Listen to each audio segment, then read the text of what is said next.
that was normal. And when he was asked if he's going to release those interpreters' notes of his sit-down with Putin, he did not answer that question, Phil. No shortage of things for Caitlin to be keeping an eye on. New Orleans, not Nashville. Caitlin, thanks very much. Keep us posted throughout the day. Here to share with their reporting and their insights, Margaret Talev, Bloomberg, Rachel Bade with Politico, Sueng Min Kim with The Washington Post, and CNN's Shimon Prokupecz. And Shimon, I want to start with you. First, I want to play this from the president, because you can kind of guess where the posture is going to be from the president and his allies. This is what he had to say when he was asked about some of the revelations you've been reporting on. Take a listen. The people that started that investigation are McCabe, who's a proven liar and was fired from the FBI, are Lisa Page, who was forced to leave the FBI, and her lover, Peter Strzok, who we got their text messages, and what they said in those text messages was shocking when you talk about bias, and also Comey. And I guess they started it because I fired Comey, that are known scoundrels. I guess you could say they're dirty cops. So just to break this, we know which side both sides are going to go with this and seizing on this report, but can you explain to me your read of it?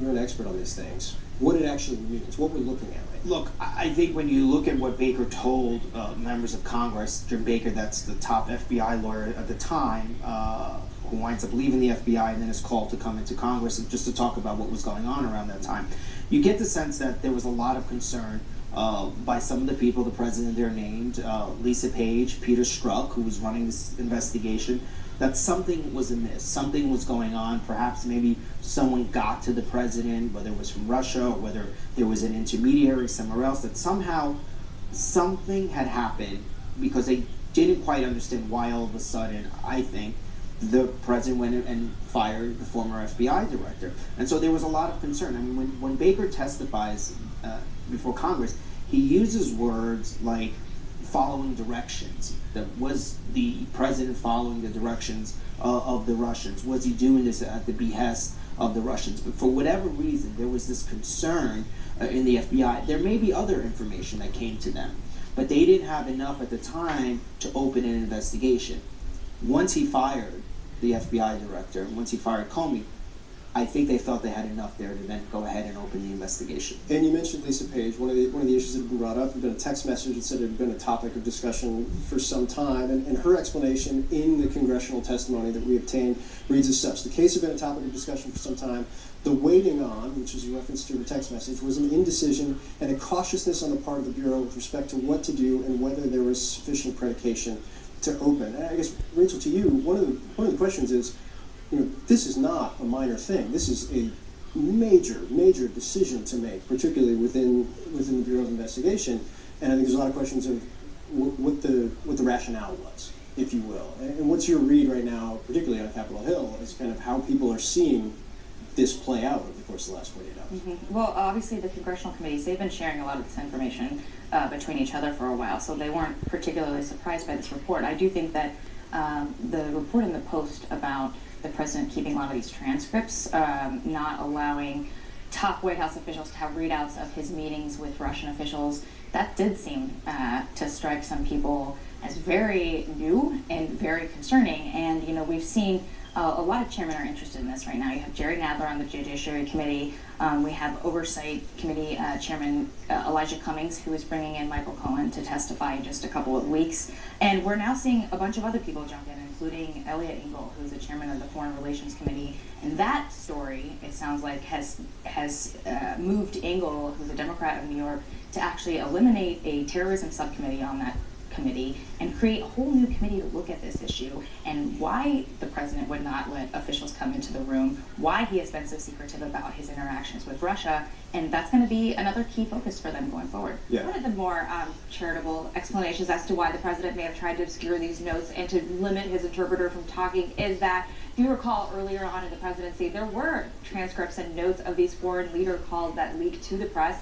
The Washington Post reported in mid-2017 about these calls with the leaders of Australia and Mexico that weren't so flattering to the president. So that could be one reason for it. But Rachel's right. You know, there's no doubt that the House Democrats will be looking into this aggressively. You have lawyers talking about what kind of basically legal authority they have to look at these or to subpoena these records. And these senators, Democrats did try to do this last year after the Helsinki summit. There's some question as to whether you can get them or not. Obviously, I assume that the administration would probably assert some privilege over these records should they still exist in some capacity. But this is going to be a major brewing fight in the coming months for sure. Well, and I remember being at that meeting in Germany, which was supposed to go much shorter than it ended up going. And with each passing, like, 15-minute segment, as we were like, what are they doing in there? The mounting angst by the White House staff, because of course they knew they wouldn't be able to tell us what was happening in there because they didn't know and they weren't going to know.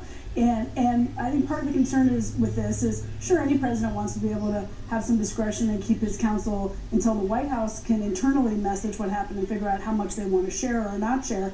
But when, like, nobody knows what actually happened and what was actually promised internally, it's a real problem, and there was a lot of those concerns. You've followed foreign policy for years now, multiple administrations. You know how these things work or how they traditionally work. Is it your sense that this was just related to the Russian president, or is this how the president operates in foreign leader meetings all the time? I think that 2017 meeting with Putin in Germany was a special case. I do. I also think that this administration does not read out all of their foreign leader calls. In fairness, in the past, not all presidents have either, but I think there are a lot of foreign policy calls related to perhaps Syria, some of these more recent decisions in the Mid East that we don't have full visibility on right Shimon, now. I want to close with you with our last 30 seconds. What's your sense? Obviously, we get hit with revelations and bombshells. It feels a little bit like a year ago when these were coming out. What happens next? Like, what's the next step? Well, I think a lot of this, obviously we're all waiting for Mueller. I think Barr today, the incoming, perhaps the next Attorney General here saying that the report should be public. I think that's that's a good first step. Certainly that's what people want to hear.